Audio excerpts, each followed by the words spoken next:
Bismillahirrahmanirrahim. Assalamualaikum warahmatullahi wabarakatuh. Bernapas sebentar dulu. Alamatnya agak muter-muter juga. Bismillahirrahmanirrahim. Alhamdulillahirabbil alamin. Nahmaduhu wa nasta'inuhu wa nastaghfiruh wa na'udzu billahi min syururi anfusina wa sayyiati a'malina. May yahdihillahu fala mudilla lahu wa may yudlil fala hadiya lahu. Asyhadu an la ilaha illallah wahdahu la syarika lahu wa asyhadu anna Muhammadan abduhu wa rasuluh. Allahumma shalli wa sallim ala Muhammad wa ala alihi wa sahbihi ajma'in. Amma ba'du.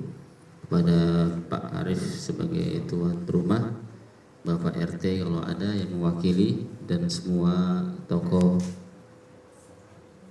tua masyarakat semuanya yang kami hormati, dan juga adik-adik santri dan juga yang baru hatam adik kita. Alhamdulillah, puji syukur kepada Allah Subhanahu wa taala pada siang hari ini Allah Subhanahu wa taala memberikan karunia yang luar biasa ya.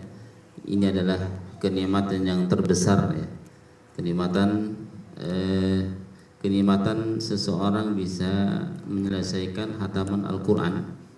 Ini adalah kenikmatan tersendiri, kenikmatan yang terbesar, kenikmatan yang dinanti-nantikan, perjuangan selama 3 tahun, 4 tahun ya, dan pada akhirnya juga bisa sampai finish gitu ya. Dalam sebuah ayat Allah Subhanahu wa taala mengatakan, qul bi fadlillahi wa bi rahmatihi fabidzalika falyafrahu. Qul bi fadlillahi wa bi rahmatihi, katakanlah bahwa dengan rahmat Allah dan anugerah Allah, fabidzalika falyafrahu, maka dengan itulah kalian atau mereka bergembira. Apa yang dimaksud dengan karunia? Ini adalah karunia diturunkannya Al-Quran, dan Al-Quran tersebut sudah turun kepada seseorang, yaitu yang setelah menyelesaikan sudah dimasukkan semuanya dalam dada. Itu adalah merupakan kenikmatan yang terbesar oleh Allah Subhanahu wa taala. Sudah melalui perjuangan selama 3 atau 4 tahun gitu ya, menghafal Al-Quran, tinggal melalui perjuangan berikutnya. Perjuangan berikutnya adalah menjaga hafalan yang sudah dihafal. Itu mungkin lebih lama, lebih berat daripada menghafal ya. Menghafal mungkin kita habiskan waktu 3 atau 4 tahun dengan murojaahnya, tapi menjaga Al-Quran adalah seumur hidup ya. Menjaga Al-Quran adalah seumur hidup sampai Allah Subhanahu wa taala memanggil kita. Kita harus menjaganya dengan murojaahnya, dengan mengulang-ulang terus gitu ya. Dan alangkah baiknya mengulang Al-Quran itu ya, sebagaimana para sahabat, sebagaimana Rasulullah tentunya, mereka mengulang-ulang Al-Quran itu di dalam sholatnya, terutama di sholat malamnya gitu ya. Jadi kalau kita ingin memutkinkan hafalan kita, itu adalah di dalam sholat gitu ya.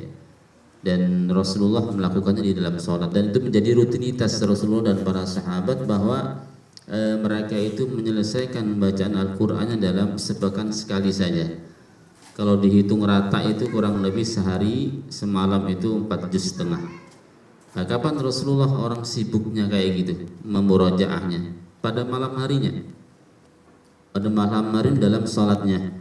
Dalam sebuah ayat Rasulullah, Allah Ta'ala berfirman, wa inna laka fin nahari sabhan tawila, sesungguhnya engkau pada siang hari memiliki kesibukan yang luar biasa.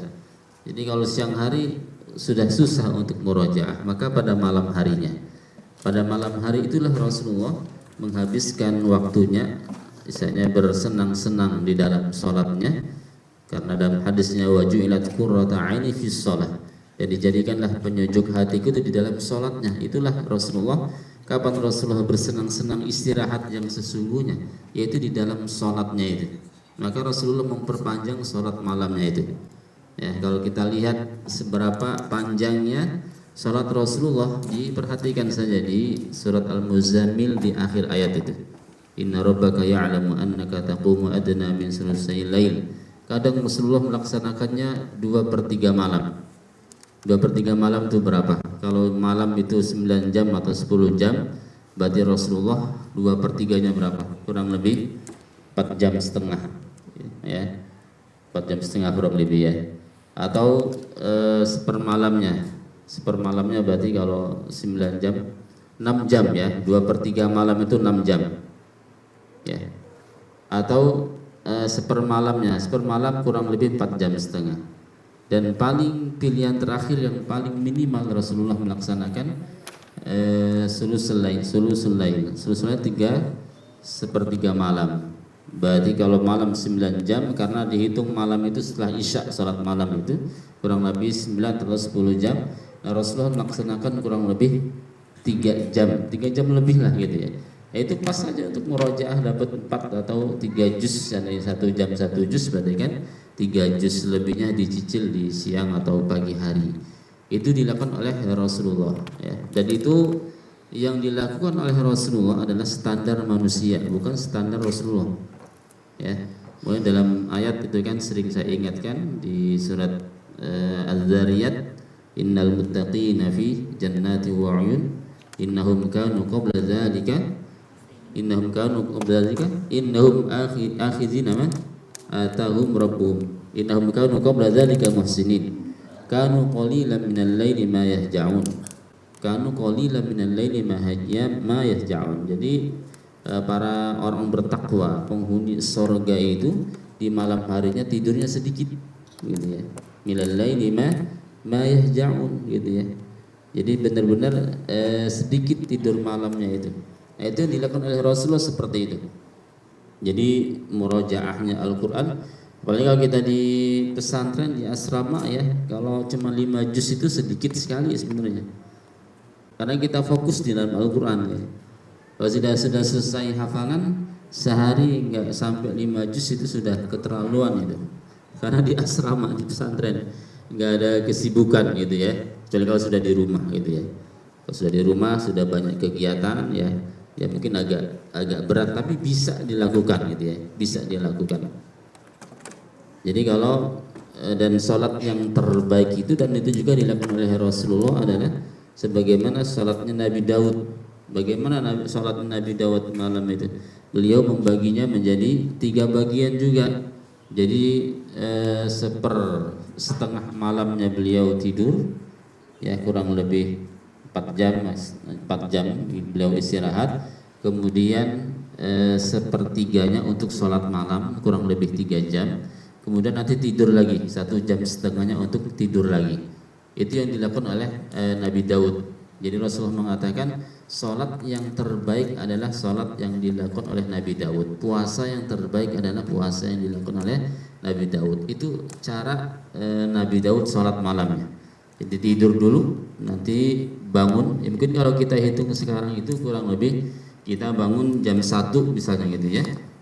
Bangun jam 1, nanti sholat 3 jam. 1, 2, 3, 4, nanti tidur lagi sejam itu, atau agak maju sedikit. Nah, itu insya Allah bisa dilakukan kalau kita terus melatih gitu ya. Kita melatih terus, insya Allah nggak ada yang nggak bisa.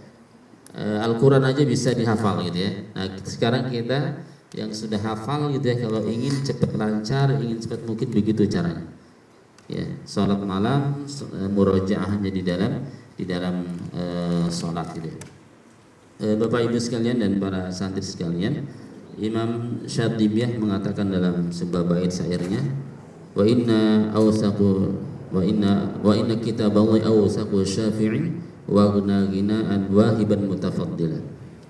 Jadi bahwa beliau mengatakan wa inna kitaballahi awsaqu syafi'in, bahwa kitab Al-Qur'an ini adalah pemberi syafaat yang paling dapat dipercaya. Apa artinya? Jadi syafaat itu banyak gitu ya. Ada syafaat dari Rasulullah, ada syafaat mungkin dari teman-teman yang soleh itu juga memberikan syafaat. Tapi syafaat itu syafaat Al-Qur'an berbeda dengan syafaat-syafaat lainnya.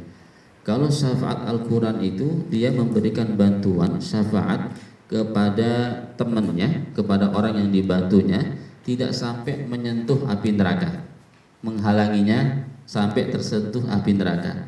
Tapi kalau syafaat-syafaat lainnya, mereka terjebur dulu terapi neraka, itu yang disiksa dulu, dibersihkan dosanya, baru dapat syafaat. Syafaatnya menyusul. Nah, itu bedanya syafaat Al-Quran dengan syafaat yang lain-lainnya. Mulai dikatakan awsaqul syafi'in gitu ya.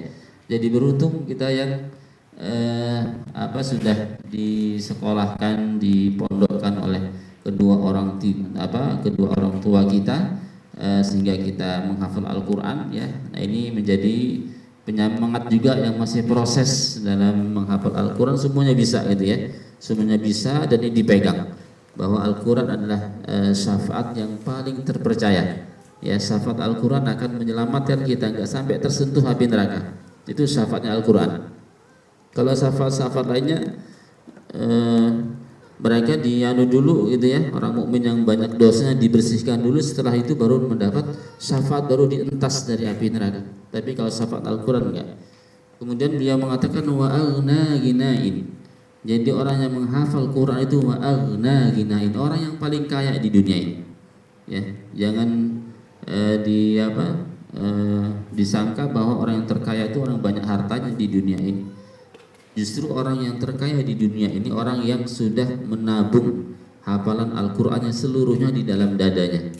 Itu adalah harta yang paling terkaya, harta yang paling termulia ya, harta yang akan selalu menemaninya baik nanti di alam kubur, bangun di alam kubur, harta ini akan selalu menemaninya. Ya, ketika bangkit di alam kubur yang sering kita mendengar bahwa Al-Qur'an ini akan menjemput sahabatnya.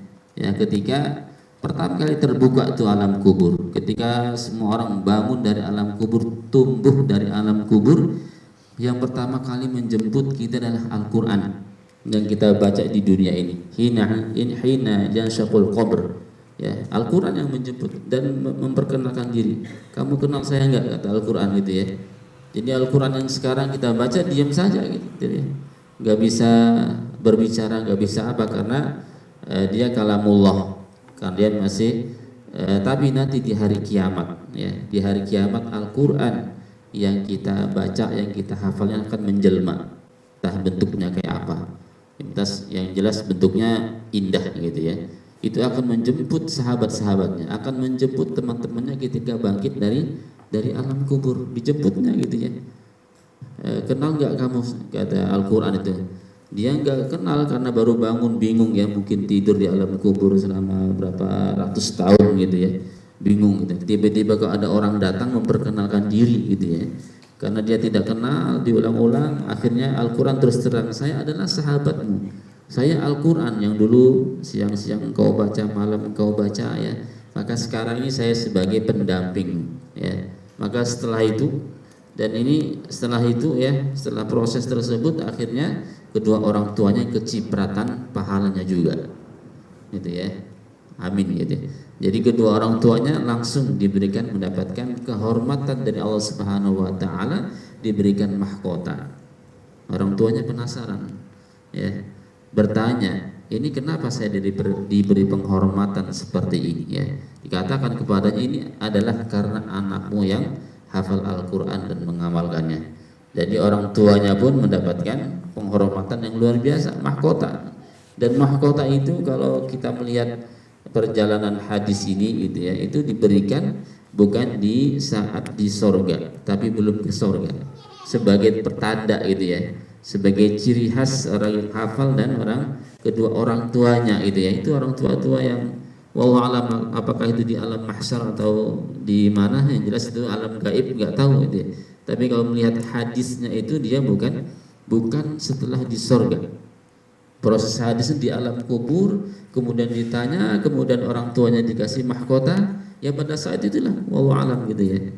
Tapi banyak ulama yang mengatakan bahwa mahkota itu bukan diberikan pada saat di sorga. Kalau di sorga buat apa mahkota? Milih bidadari apa mahkota, Pak? Ditawari sekarang, mau bidadari atau mahkota? Semuanya kalau laki-laki bidadari aja lah, mahkota buat apa kan gitu. Kalau suruh milih gitu ya. Banyak mahkota itu pemberian cuma-cuma gitu ya. Penghormatan bagi orang yang hafal Al-Quran dikhususkan ya. Khusus orang yang menghafal Al-Quran dan kedua orang tuanya.